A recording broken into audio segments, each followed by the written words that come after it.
falta la última. Pero muchas gracias por la participación. Vamos en esta última presentación a hablar sobre una biología de la ¿qué es el trabajo de casos? Una mujer de 37 años fue prometida por la mamá blanca debe practicar una anatomía exploratoria, la cual puede ser una lesión de 8 centímetros en la curvatura mayor del estómago, la cual se corrige y se cierra la cavidad abdominal por planos. A las 12 horas de la intervención inicial, la paciente se deteriora y se considera que tiene más que el origen abdominal. Recibe soporte con ventilación mecánica, diálisis continua, un tratamiento por pintazo, 4.5 cada 8 horas, más micronebulización y nutrición parenteral. Y es intervenida quirúrgicamente en presentaciones adicionales al segundo, sexto y décimo día para lavado de la cavidad abdominal, al igual que el tratamiento del abdomen abierto por un banco. Se toma cultivos del líquido peritoneal y que es el pseudomonocelulosa. ¿Cómo lo ven?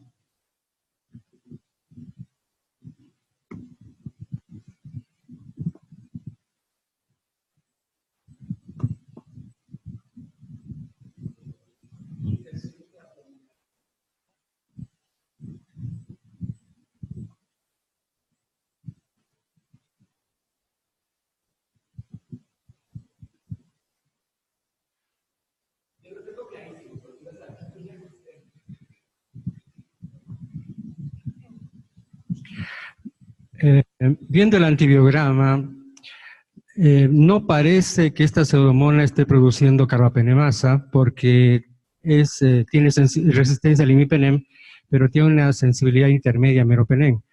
Probablemente el mecanismo principal de resistencia sea impermeabilidad.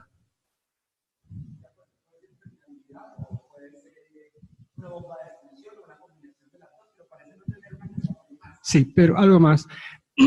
En cuanto al tratamiento antibiótico, han estado usando una dosis baja subterapéutica de pipertazo, teniendo en cuenta que además la paciente está con hemodiálisis continua, de tal manera que han dado toda la chance a tener dosis subterapéuticas de que las bacterias del paciente se hagan resistentes a los dos antibióticos.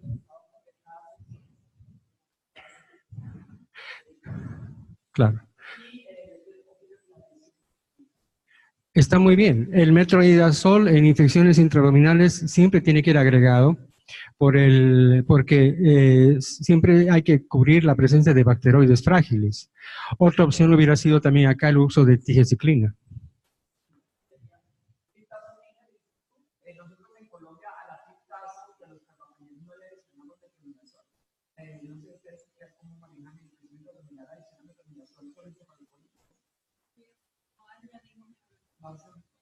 Porque ya tiene, a menos que tenga CIDIP, o a menos que tenga acceso hepático, lo pueda tener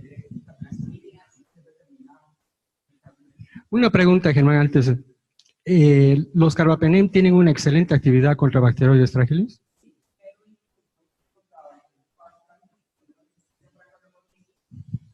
Tiene buena potencia, Ampicillobacter tiene buena potencia, pero ya por ejemplo cefalosporinas, nada que ver, se refiere a metronidazol, azul, ahí tienes que adicionar definitivamente metronidazol. Y cuando adicionas doble cubrimiento, por ejemplo, pintazo de metronidazol sí se ha usado en hipología solo en el caso de y sospechas que la nueva histológica que es así la pintazo de azul, ahora, volviendo a este tema, yo lo tengo clarísimo. Para mí, en Colombia eso se llama centralización. Mucho más potente. Ahí sí toca adicionar que empezar a pensar en esto. Otra alternativa puede ser el indígena y el nosotros.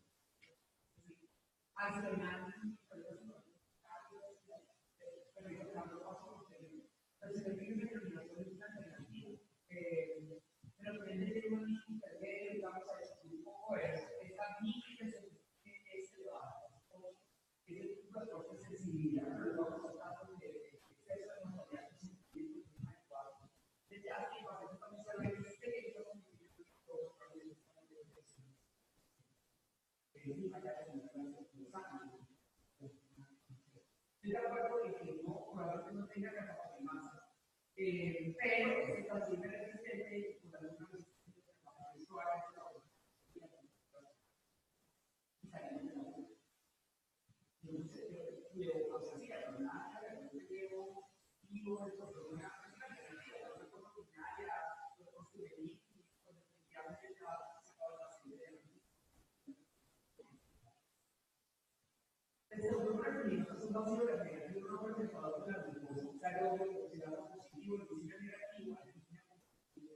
es considerada microbiota normal del ser humano, los pacientes se priorizan entre 3 a 5 días después de haber sido hospitalizados por ser vulnerables a la infección.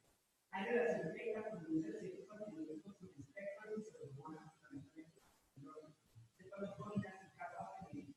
Está asociada con la evolución invasora de pacientes debilitados, quemados, que es altamente letal. Son una población no es cualquier COVID, más peligroso que contigra de los pseudomonas. Factores de riesgo que ya se han comentado: alcoholismo, eficacia, cistitis, uso de drogas peligrosas, fotovacilación, constituencia, algunos de estos típicos, diarios de nutrición, antibióticos, organizaciones previas, esteroides, proteínas severas, sida. Para abordar este futuro, ¿cuál es la recomendación? Probar todos los antibióticos que salen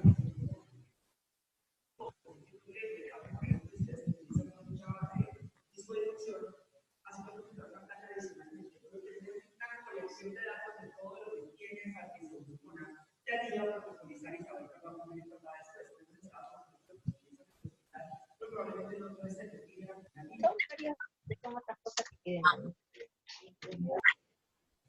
depende de la biología local. Entonces, antibióticos con restricción de pseudomonas, cefepime, meropenem, 5, colistina, ceftriaxona, tazobactam, químico, mirazolam, fosfomicina, filtazo, amigdala y ceftaculina. Los en Colombia son los que tenemos disponibles. Sugerencias de recordar el reglamento.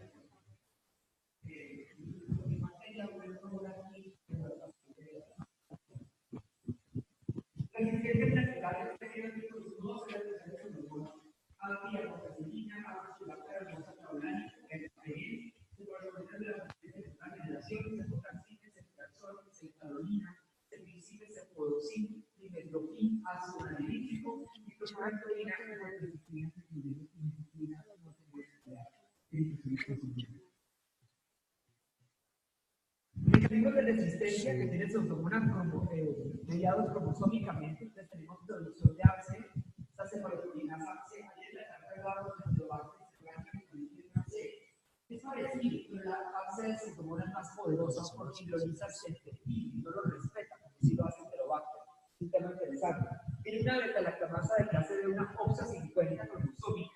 Tiene enzimas inactivadoras de los aminoglicósidos, bombas de expulsión, baja permeabilidad. Ayer en la primera charla de este evento hablábamos de la proteína OPRD, ¿se acuerdan? Que tiene mucho que ver en esto. Mutaciones en el sitio de acción de las quinolonas y modificaciones del lipopolisacáridos que llevan la resistencia cruzada a la polimicina B colistina. Bien. También tenemos elementos genéticos móviles que pueden llevar entonces a la expresión de enzimas como las carbapenimasas que se pueden presentar en esos aislamientos de Pseudomonas aeruginosa. Entonces, Pseudomonas aeruginosa multisensible, como la que ven en la foto. Ahí depende de lo que usted quiera usar. Obviamente tratamos de que los que menos presión selectiva tengan, menos efectos secundarios, pero ahí hay todas las alternativas, ¿cierto? Ahí nadie te va a dar ceftolozane, no tendría ningún sentido si tienes muchas más cosas sensibles. Yo lo puse ahí subrayado, pero nada que ver, puedes usar cualquiera de estas alternativas.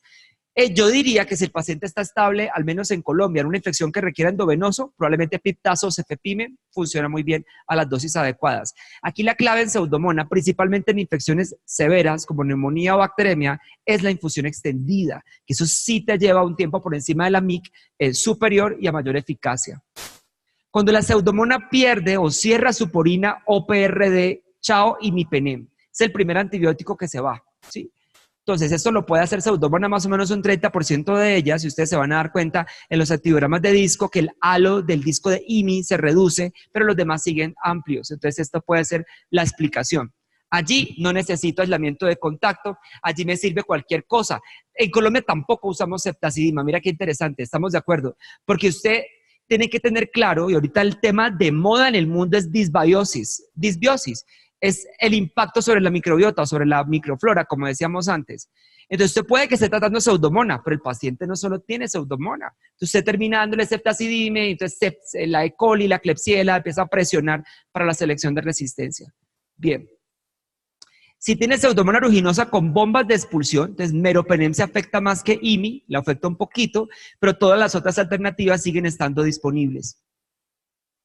Si ya tienes combinación de mecanismos, aquí es donde la cosa se pone complicada para muchos médicos. Llega este reporte, entonces, ¿qué hacen? Empiezan a mirar aquí y a pensar de pronto, ¿será que esto es una carbapenemasa? ¿Será que no? ¿Será que requiero colistina? Aquí empiezan estos perfiles como un poco raros. Entonces, allí probablemente ceftolozane, que no se activa por las bombas, que no se activa por la impermeabilidad, sea una alternativa. Cuando ya tenemos carbapenemasas, por ejemplo, KPC, aquí tenemos problemas incluyendo ceftolozane resistente, ¿sí? Aquí, por ejemplo, colistina es la opción más activa, pero los betalactámicos prácticamente se van todos, excepto ceftazidime con avibactam, por lo que mencionaba hace un momento la doctora, que el avibactam tiene ese efecto inhibitorio sobre las KPC, pero demuéstreme que es sensible. Porque una pseudomona puede seleccionar resistencia a ceftazidime con avibactam por otras cosas, por la impermeabilidad misma, por el cierre de porinas. Entonces allí esto es importante, o por la producción de otra enzima, tendríamos que probarlo para poder saber. Y ya si tienen metalo, las metalo varían en los perfiles hidrolíticos, allí las metalo pueden ir en algunos antibióticos desde lo sensible hasta lo resistente, que es muy interesante, pero allí seguramente Astronam es la opción más segura si está sensible. ¿Cuál es el riesgo de utilizar antibióticos en el borde de la sensibilidad para pseudomona? ¿Y por qué el concepto de la MIC, de la MIC o de la SIM es definitivo? Este fue un trabajo del Dr. Vincent Tam en Texas, es un trabajo viejito, pero fue contundente. Nosotros en esa época teníamos el punto de corte de sensible de la pseudomona, que era menor o igual a 64.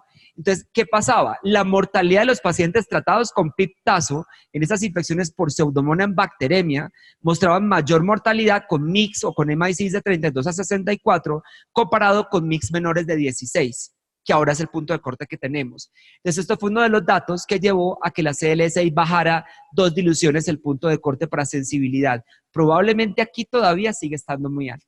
Creemos que cuando tú pones menor o igual, quiere decir que tú no sabes, 16, 8, 4, 2, no sabemos, y probablemente se requieran puntos de corte más bajitos. Después del merino, estamos todos como con ese miedo. ¿Qué pasa con cefepime? Este fue un artículo también interesante del 2007, donde mostraba que toda esta población, a pesar de seguir siendo sensible por punto de corte, ¿sí?, se trataba con cefepime de 1 a 2 gramos cada 12 horas y los pacientes podían tener todavía un exceso de mortalidad. Entonces muchos de ustedes me van a decir, probablemente es la dosis, porque si era 2 gramos cada 12, a una MIC de 8, pronto no le daba, entonces tendría que haber usado 2 gramos cada 8 horas para poder tener ese efecto. Pero miren este otro trabajo. Este trabajo mostró que el punto de corte puede estar equivocado. Estas pseudomonas en bacteremia que tengan mix de cefepime mayores o iguales a 4, aún dando la dosis máxima de cefepime, pueden estar asociados también a mayor mortalidad. Entonces, la MIC es definitiva. Entre menos MIC, mayor probabilidad en pseudomona de tener éxito. Y de nuevo, esos pacientes hay que mirar la infusión. Aquí esos pacientes probablemente recibieron infusión en bolo. Si eso es una infusión continua, de los 6 gramos de cefepime en infusión continua todo el día, o extendida a 3 a 4 horas, eso aumenta el tiempo por encima de la MIC y puede tener mucho que ver en el desenlace. Ahora, yo sí creo que en bacteremia y neumonía, el paciente es muy severo, requiere un segundo antibiótico antipseudomona, mientras sale de la crisis, ya luego lo puedes descalar. ¿Cuál es el rol de Astronam? Que ustedes lo han estado comentando. Astronam es una molécula interesante para el manejo de pseudomona, porque solo tiene espectro frente a gram negativos. Si no tienes gram positivos, pues ¿para qué arrancas un antibiótico? Por ejemplo, piptazo tiene un espectro amplio, también ataca a gram positivos que no necesitas. Tiene baja reactividad cruzada con penicilinas en pacientes alérgicos, es verdad. Es muy noble con el riñón, entonces si uno tiene que escoger un antibiótico betalactámico que sea tranquilo con los riñones, Astronam es una alternativa, y tiene actividad frente a metalo en pseudomona como BIM e IMP.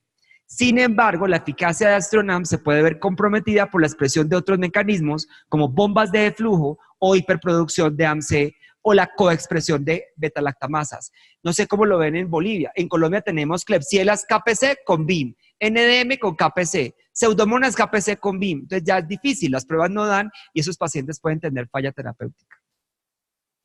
Sobre las blends Pseudomonas, porque yo sé que muchos de ustedes hacen estas pruebas, en algunos países de Latinoamérica lo hacen, en Colombia no buscamos blends en Pseudomonas y SBLs en Pseudomonas, no las buscamos porque queremos que haya otros mecanismos más impactantes y ahorita estamos con la alarma de las carbapenemasas por el exceso de mortalidad.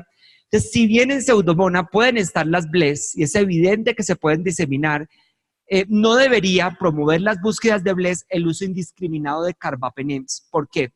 No hay datos clínicos con brazos comparativos en Pseudomonas productoras de BLE en donde se demuestre que si son sensibles a piptazo, fallen con piptazo. Eso no está demostrado. No hay datos. Muéstrame un estudio clínico, pero una revista decente, ¿no? Que muestre que eso puede pasar. Con las BLES sí, con las BLES está la controversia. Con las ISBL usted le da cefalosporina, le da miedo, hay datos de exceso de mortalidad, los datos de David Patterson, ahora con piptazo y el merino, da miedo por más sensibilidad que haya. Pero en Pseudomonas eso no está demostrado. Entonces, y lo que hacen muchos laboratorios, como me pasa en Ecuador, es que hacen la prueba y cambian a resistente piptazo, cefepime, astronam y septazidima. Entonces, todos los pacientes terminan en imipenem de forma innecesaria. No es dato porque farmacodinámicamente Pseudomonas aeruginosa es diferente. Porque farmacodinámicamente en Pseudomonas aeruginosa el efecto postantibiótico es mayor. Por eso los puntos de corte no son iguales. Porque si no, si eso fuera igual a una E. coli, serían las mismas MIC. Ustedes abren el CLSI y sería menor de 12 en E. coli y menor de 12 en Pseudomonas. Sería idéntico. Pero no, ellas son diferentes farmacodinámicamente. Esa es la razón por la cual probablemente esto no se ve. Un uso indiscriminado de carbapenem no solo lleva más Pseudomonas resistente, sino a enterobacteriáceas productoras de carbapenemasas en el intestino del paciente. Por ejemplo, miren, esto fue publicado en la revista chilena de infectología, yo lo encontré hace unos años. Estas son Pseudomonas que les hicieron estas pruebas de BLES, pero eran sensibles a piptazo, eran algunas sensibles a cefepime y algunas sensibles al astronam. Y el artículo en ningún momento menciona falla. En ningún momento. O sea, esos pacientes tenían la sensibilidad y se manejaron con esos antibióticos sin actividad de falla terapéutica, como sí se observa en E. coli o Klebsiella, para que lo tengan en cuenta. Pruebas fenotípicas para la detección de carbapenemasas. Pruebas de captura que detectan la presencia o la ausencia de la enzima sin diferenciarla. Test de inactivación, que podrán ustedes implementarlo acá. O Carba-NP o Blue Carba-Blue, que ustedes también han utilizado, es muy bueno.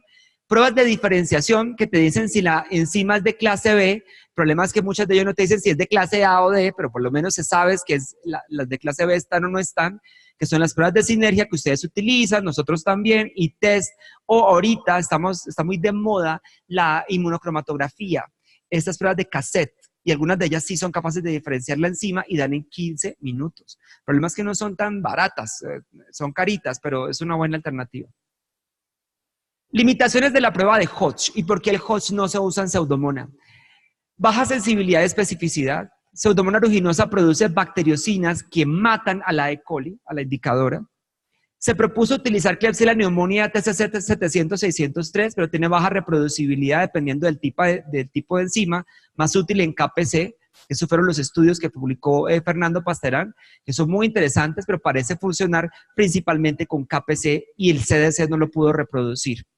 Ellos también publicaron, el grupo argentino, la adición de una molécula que se llama Triton o Tritón, un detergente para lograr romper la membrana de Pseudomonas y capturar las metalocarbapenemasas con la prueba de Hodge. Y también demostró que puede tener un buen efecto en detectarlas.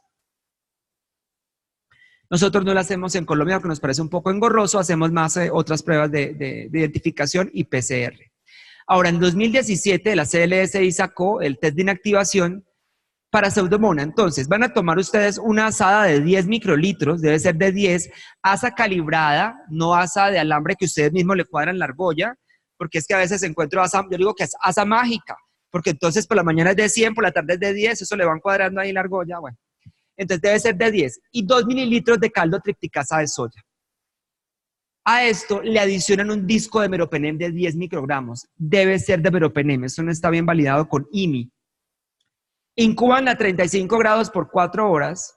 Luego, en un plato de agar Müller-Hinton, hacen un inóculo masivo con la E. coli indicadora 25922. Sacan entonces el disco, lo colocan acá, y le ponen el disquito que ya han tenido aquí 4 horas, lo ponen sobre la placa del agar Miller-Hinton, lo pueden partir en 3 y montan 3 pacientes, incuban toda la noche y leen al día siguiente los halos. Si el halo les da menor de 15, es una prueba positiva para carbapenemasas, indeterminado si el halo está entre 16 a 18 y negativo si el halo está mayor de 19. Entonces, esta prueba les ayuda a mirar si hay o no hay carbapenemasa, que eso ayuda mucho a la hora de escoger, por ejemplo, ceftolozane o a la hora de tomar una decisión de terapia combinada. Entonces, esta prueba, pues, también es engorrosa. Yo quisiera hacer como todo en PCR, si uno pudiera, ya no se olvida de bobadas, pero el problema es los costos y la disponibilidad. Entonces, esto es una alternativa. ¿Cuándo aplicar la prueba del test de inactivación? Pseudomonas aeruginosa con resistencia a carbapenems y con resultados intermedios o resistentes a ceftazidime y o ceftolozane tazobactam son candidatas a hacer prueba de carbapenemasas. Este test puede usarse en conjunto con el test de EDTA. Recuerden que en pseudomonas no se hace borónico ni Hodge, como lo mencioné, y carba-NP o blue carba también puede ser una alternativa.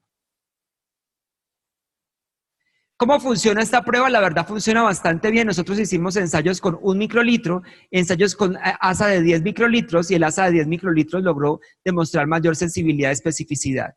En Acinetobacter prácticamente no funciona, ni aumentando el tamaño del asa. Entonces en Acinetobacter tenemos más problemas. Con Pseudomonas funciona bien. Pruebas de disco combinados, ustedes también las utilizan, EDTA, pueden ser discos impregnados con el inhibidor o sinergia o ITEST, funcionan muy bien. Nosotros lo que hemos estado viendo y está demostrado es que el EDTA, recuerden que es un ácido, etilendiamino tetracético, y el EDTA puede romper las porinas de Pseudomonas y hemos tenido falsos positivos. En este estudio, inclusive la cepa de referencia, la ATCC 27853, que es la Pseudomonas que utilizamos, ¿cierto?, para los controles de calidad, también dio positivo el test de EDTA, sin tener nada, porque esa es una Pseudomonas salvaje, silvestre. Y también dio positiva porque la prueba puede dar falsos positivos en algunas Pseudomonas que son sensibles a ese efecto. Para ese tipo de pruebas tienen que utilizar controles de EDTA solo, a ver si ya está causando ese efecto y pueden interpretarlo de forma mejor. ¿Qué pasa con las quinolonas? Este trabajo de George Drusano de hace unos años mostró cómo la dosis en Pseudomonas es crítico y aún dando la dosis máxima de las quinolonas, que en este caso fue Cipro 400 IB cada 8, la selección de resistencia puede ser tan alta como el 33%. En bacteremias y en neumonías, de nuevo, las fallas terapéuticas tienen mucho que ver con el inóculo, de lo mismo orina, pulmón o sangre, o hueso o sistema nervioso. Eso es importante tenerlo en cuenta. Entonces, ojo con las quinolonas. Quinolonas de entrada pueden llevar al paciente, aparte de los efectos secundarios que ya sabemos, pueden llevar a los pacientes a exceso de mortalidad. Una quinolona me parece que en Pseudomonas aeruginosa está perfecto. Era una infección urinaria de la comunidad que ya les diste endovenoso unos días y lo mandaste a la casa, le puedes dar cipro oral, porque no requieres dejarlo hospitalizado por la estabilidad, porque eso te aumenta el costo, la presión de pronto de desarrollar una infección nosocomial. Es una alternativa. En hueso, pues osteomielitis crónica, está muy bien. En prostatitis está muy bien, pero en la mayoría de infecciones o en tejido blando puede ser una alternativa. Pie diabético, por ejemplo, dependiendo si hay mal perforante plantar, pero tienen que tener mucho cuidado con las quinolonas en Pseudomonas por la selección de resistencia. La CL6 bajo los puntos de corte para Pseudomonas aeruginosa. Entonces, para los que usan disco, el halo de cipro debe ser mayor de 23 y el halo de LIGO debe ser mayor de 22.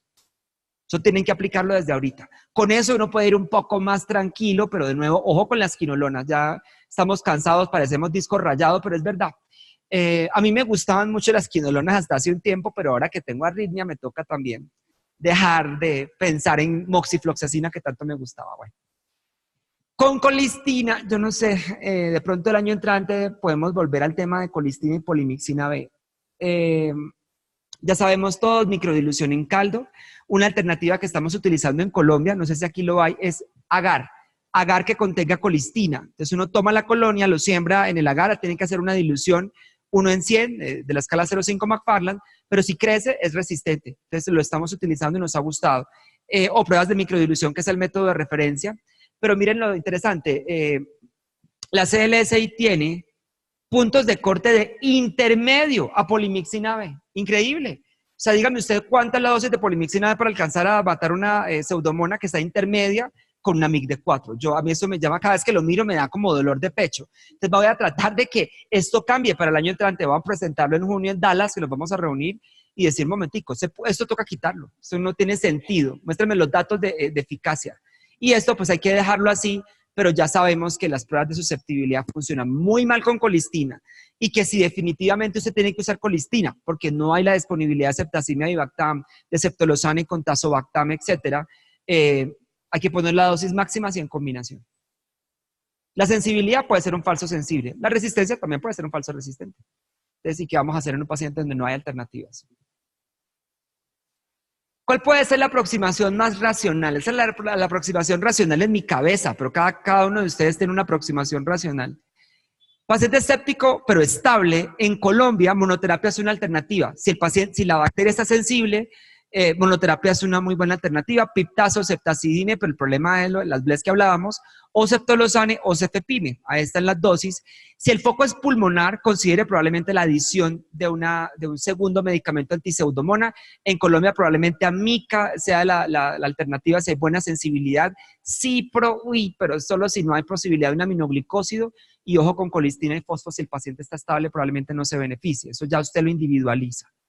En el paciente choqueado utilizamos meroconamica. Una segunda alternativa puede ser ceftolozane, pero en shock séptico, aunque sea urinario, sí utilizamos doble dosis de ceftolozane-tazo. 3 gramos cada 8. Y si el paciente se estabiliza, usted le puede bajar a 1.5 cada 8. ¿Por qué no? Si ya se estabilizó y hay sensibilidad in vitro y todo lo demás, es una alternativa que se puede considerar. En pseudomonas que producen carbapenemasas, considere combinaciones del betalactámico con menor MIC más un segundo antibiótico antiseudomona. Ahí está. Si la carbapenemasa es de la clase B, considere el tamizaje de Astronam y administre un segundo antibiótico antiseudomona. Aquí no hay una receta perfecta. Aquí en esta guía me falta meter ceftolozane, ceftazimia y Bactam. Pero para usar ceftazimia y Bactam, la única ventaja es que tuviera KPC. Y vaya con las pruebas que tenemos fenotípicas a determinar eso. Es muy difícil. Una vez el paciente se estabilice y usted tenga todo el antibiograma, descale. En cuanto a uso de terapia combinada, monoterapia, ¿cierto?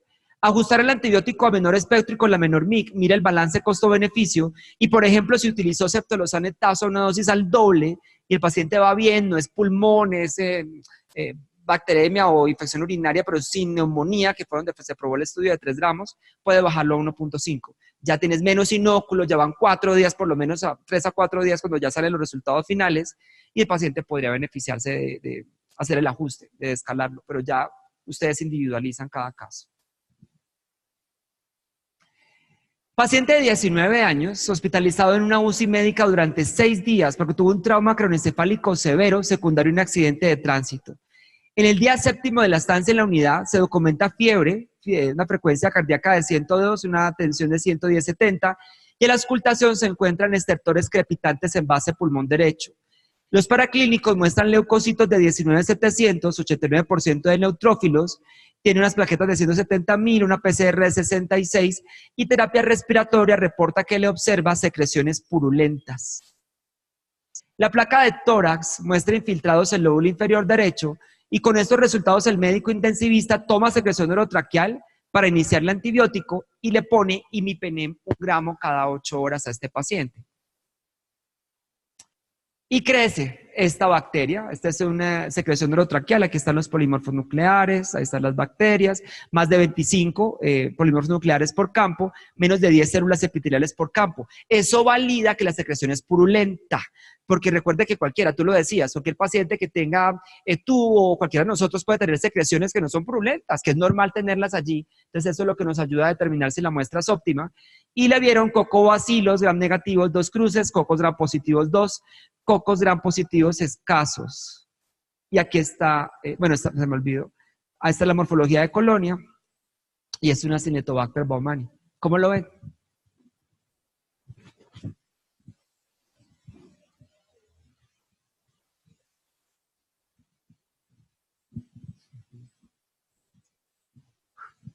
Acinetobacter baumannii. ¿Alguien quiere? ¿Alguien se manda? Ya tiene imipenem 1 gramo. ¿Cómo lo ajustamos con ese antibiograma? Le puedes dar ampicilina sulbactam, entendiendo que el sulbactam es la parte activa contra la Acinetobacter.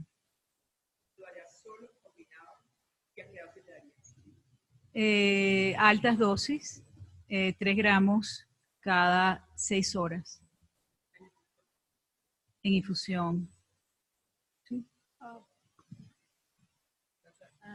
30 minutos, but you could do prolongado. You could do it longer, but we only do it. Because we use 4 hours infusion in some cases. Yes. Bueno, en este caso tenemos una evidencia de que la bacteria está produciendo carbapenemasa, imipenem y meropenem son resistentes. En este caso nosotros acá indicaríamos rápidamente colistin endovenoso, según el peso del paciente, la función renal, y además pensar en administración inhalatoria de amicacina. Sí. La pregunta de doctor. El día de ayer nos hablaba sobre una alternativa de utilizar dobromicina en colistin inhalado. ¿Existe la posibilidad de usar? Pues es una muy buena pregunta. Ahorita le vamos a pasar a la doctora farmacóloga la pregunta de qué opina ella desde la farmacología. Yo le cuento que en este caso yo estoy de acuerdo contigo. Yo creo que ampicilina sulbactam 3 gramos cada 6 horas, nosotros lo usamos en 4 horas de infusión en los programas de stewardship, pero yo también estoy de acuerdo en que probablemente no solo, porque ya tienes carbapenemasa y en Acinetobacter es muy frecuente OXA 23. Entonces yo preferiría que ese ampicilina sulbactam vaya con colistina o una alternativa que lo ayude a proteger el antibiótico, al menos los primeros días. Vamos a decir 5 días por promedio. Y ya una vez el paciente esté mejore la placa, podrías pensar en desescalar la colistina. Hay que mirar cómo va y cómo van los asobados. Creo que puede ser un poco más conservador. Colistina inhalado, estoy de acuerdo, 2 millones de unidades puede ser una alternativa. Ahorita me cuenta ella qué opina del antibiótico inhalado. Es controvertido el uso de inhalados ahorita, porque hay posiciones hipócritas, digo yo, unos que sí, otros que no. Entonces, cuando escriben un artículo individual están de acuerdo, pero cuando hacen un consenso de expertos dicen que no. Eso es ridículo. ¿No les ha pasado? Entonces, pasa eso, porque yo creo que colistina inhalado en el paciente de fibrosis quística y tobra inhalada TOBI en el paciente de fibrosis quística está muy bien, son antibióticos que se utilizan de mantenimiento, pero en la neumonía asociada al ventilador la evidencia es poquita, unos que sí, otros que no. Yo creo, y lo que hacemos en Colombia es que si el paciente va muy mal, el paciente está en un shock séptico que no lo puede sacar, póngaselo, inhalado. Porque prefiero eso y porque nos van a decir es que los inhaladores que tienes no sirven, bueno, en fin, los nebulizadores, perdón. Pero bueno, eso es una alternativa. Yo no sé rifampicina, que también se ha utilizado en algunos trabajos, tenemos solamente el oral, no sé si ustedes deben tener endovenoso, pero eso sería otra alternativa con datos ahí medio embolatados en la eficacia. Tenemos problemas de tuberculosis, de falla hepática por rifampinas, interacciones también en la UCI. ¿Te vas a decir algo? No, que de acuerdo que pudieron utilizar la medicina Exacto. Sí. So we would like to ask you about the inhaled therapy. So aerosol therapy when you are dealing with pneumonia. What do you think about it? Really well. You have to have a closed system. I know. And you have to have someone respiratory therapy who's very well versed in giving that, and then it should be given. Entonces es difícil por el dispositivo, porque tienes que tener una persona de terapia respiratoria que lo sepa hacer. Yo la única recomendación mía es también tener cuidado con colistimetato inhalado. Si lo van a usar inhalado, yo ayer lo dije y me sostengo. Hay datos que muestran exceso de toxicidad pulmonar si lo dejan mucho tiempo. Tienen que prepararlo y ponerlo de una vez. Si lo dejan mucho tiempo, el colistimetato se sigue convirtiendo en colistin sulfato, aún en la ampolla, y eso puede llevar a mayor toxicidad. Doctor. En infectología, en el hospital de trabajo, todos los pacientes que tenemos una multiresistencia al carbapenem o el Acinetobacter, así que por eso te comentaba de que nosotros usamos rápidamente colistin. De acuerdo. Evitamos usar colistin inhalatorio porque muchos pacientes hacen broncoespasmo. De acuerdo. Entonces, algunos hacen. Amica inhalatoria. Amicacina inhalatoria, Ahora, en el tema de antibióticos por inhalación, el mundo está dividido en dos partes. Unos a favor, otros en contra, pero la evidencia que tenemos desde el punto de vista clínico, no hemos hecho análisis estadísticos, nuestro laboratorio tiene una tecnología baja, ¿no? Pero desde el punto de vista clínico vemos que las secreciones disminuyen, dejan de ser purulentas, el paciente se estabiliza, la placa radiográfica mejora, y en 7 días le damos el alta a medicina interna. Pues generalmente son pacientes que vienen con traqueostomía, secuelas de accidente vascular cerebral. Entonces, la experiencia clínica que tenemos es colistin endovenoso y amikacina por vía inhalatoria, monitoreando la función renal, 7 días, no más de 7 días porque queremos que el paciente salga rápidamente. Eso es muy interesante, porque si tú miras, por ejemplo, la evidencia con colistina, hay datos que muestran que colistina en monoterapia se podría usar y hay datos que no. Entonces la gente tiene siempre el miedo de colistina sola o combinada. Eso es otro de los líos, pero es muy interesante lo que tú comentas sobre la terapia inhalada. O sea, si has visto mejoría, pues ideal. Miren, Acinetobacter baumannii, entonces, es una bacteria con una alta mortalidad. Ojo que también puede ser un gran colonizante. Entonces, pacientes que han tenido tubos por tiempos prolongados pueden tener allí el Acinetobacter sin ser el agente causal de la neumonía. Hemos tenido casos así. Pero es importante tenerlo en cuenta que está genéticamente dotado para seleccionar resistencia a todos los antibióticos. Además de seleccionar resistencia con facilidad, el biofilm o la biocapa sobre superficies, sobre materiales puede hacer que sea mucho más difícil de erradicar. ¿Qué antibióticos probamos? AMP y sulbactam es el más importante, por el sulbactam que lo mencionaba la doctora, y otras alternativas dependiendo de lo que ustedes utilicen, ¿cierto? En la institución.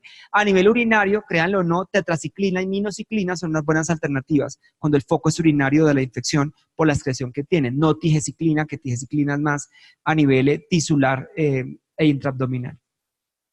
Resistencias naturales de la Acinetobacter, AMP y Amoxa. Amoxa ácido clavulánico, cefalosporinas de primera y segunda, ceftarolina, ertapenem, ácido nalidíxico, nitrofurantoína y la fosfomicina. Puntos clave. Acinetobacter también produce ANSE. Puede ser inseguro, sobre todo en infecciones graves, utilizar piptazo, amoxa clavulánico y cefalosporinas de primera, segunda y tercera. Acinetobacter, por ser una carbapenemasa cromosomal conocida como OXA51, que puede ayudar a hidrolizar los carbapenems en grado variable, y la resistencia a carbapenems, es multifactorial, por lo cual nosotros sí recomendamos aislamiento de contacto, precauciones de contacto para evitar su diseminación. Él tiene la capacidad de almacenar genes de resistencia en algo que se conoce mundialmente como la isla resistente, donde va haciendo como una colección de los genes de resistencia y por eso fácilmente puede expresarlo prácticamente a todos los antibióticos. Desgraciadamente tú mencionabas que las nuevas moléculas no tienen espectro anti-Acinetobacter. Ceftaximia y Bactam no te da ninguna ventaja, Ceftolozane y Tazobactam tampoco. Podría ser plasomicina en algunas cepas, y por ejemplo, cefiderocol, que todavía se demora porque no tiene aprobación de la FDA, o sea que a Colombia llegarán 10, 15 años. Cefiderocol es una alternativa, pero probablemente no se va a dar en monoterapia con los datos de Japón. Detección de carbapenemasa C en Acinetobacter, probablemente carba-NP o Blue-Carba sea lo mejor, aunque la sensibilidad puede ser subóptima, pero es lo que más al alcance tenemos, que no es PCR. Y pruebas de diferenciación, utilizamos fundamentalmente también la prueba de EDTA, también da falsos positivos y negativos, ¿no? Miren aquí, el test de carba-NP, este es el Rapidec Carba, miren la sensibilidad que dio, 87%, en Acinetobacter, pues se queda una proporción de cepas que usted está llamando falsamente sin carbapenemasas. Los antibióticos logran una muy baja fracción acumulada de respuesta durante el intervalo del tiempo requerido para Acinetobacter baumannii a las dosis terapéuticas estándar. Esto usualmente se correlaciona con fallas y selección de multiresistencia. Esta multiresistencia hace limitada la escogencia o la elección terapéutica y la propuesta es siempre dosis altas anti-Acinetobacter, infusión y combinaciones. Estos trabajos entonces del grupo del doctor David Nicolau mostraban que la fracción acumulada de respuesta en Acinetobacter es diferente. En este modelo, con algunas de estas cepas, probablemente doripenem, mire la dosis, 2 gramos cada 8 horas logró una fracción acumulada de respuesta casi del 81%. Entonces es complejo llegar al blanco terapéutico en Acinetobacter baumannii comparado con otras bacterias, desafortunadamente. En Acinetobacter, ampicilina sulbactam es una buena, digamos, alternativa. Meropenem también, lo utilizamos en Colombia a dosis más altas que podrían ser desescaladas. Cefepime también puede ser una alternativa si hay buena sensibilidad. En el paciente choqueado y sobre todo cuando han tenido aislamientos resistentes, en Colombia sí tenemos polimixina B. Entonces, polimixina B es superior a colistina tanto a niveles como un poquito menos falla renal, aunque también lo puede causar. Pero utilizamos meropenem polimixina B, colistina sobre todo si el foco es urinario, porque la polimixina B no se excreta bien por la orina, entonces en orina es colistina lo que se usa allá. Y tenemos tigeciclina, que puede ser una alternativa si es intraabdominal, tejido blando, o si es bacteremia con multiresistencia, tigeciclina procede a una dosis al doble, 200 de carga por lo menos, 100 cada 12 horas de tigeciclina con la premedicación por la náusea, y con la función, monitorear la coagulación porque podría causar sangrado en algunos casos. Eso es lo que estamos viendo y probablemente descalar lo antes posible de acuerdo a los resultados de la sensibilidad. Aquí lo interesante es qué pasa cuando la sensibilidad no existe, cuando llegan los resultados del antibiograma y es resistente a todo, y eso hemos tenido. Hay algunos datos, es verdad que son modelos farmacológicos, PKPD, no hay datos clínicos, pero hay algunos datos que muestran como una dosis de ampicilina sulbactam, que no se vayan a desmayar, 9 gramos cada 8 horas, más una alta dosis de tigeciclina, podría ser lo que logre eliminar Acinetobacter en algunos pacientes. Son modelos farmacológicos, estos no son datos clínicos, pero en algunos casos se han utilizado esas dosis a ese nivel. El problema es después la diarrea, pero es una alternativa desesperada. Esto no es standard of care, no está bien validado, pero es una opción que al menos farmacológicamente en los modelos PKPD demuestra tener eficacia. Los invito para terminar al Paraguay, a ustedes les queda más cerquita que a mí, 29 de mayo al 1 de junio, el Congreso Panamericano de Infectología va a ser en Paraguay, en el Centro de Convenciones de la CONMEBOL. Va a ser un congreso donde está pegado el de micro de Paraguay con el de infecto latinoamericano. Vamos a tener sesiones de resistencia, de uso apropiado de antibióticos, de carbapenemasas, de todo esto, con casos interactivos para que vayan y todo lo otro que les gusta, virus, hongos. Aquí no hablamos de hongos, pero hongos también, no los podemos echar en saco roto, hongos también, parásitos, etcétera. Todo va a estar acá en el Congreso de Paraguay. Y los invito a Cartagena, Colombia, el Congreso Colombiano de Infectología y el Panamericano de Infectología Pediátrica.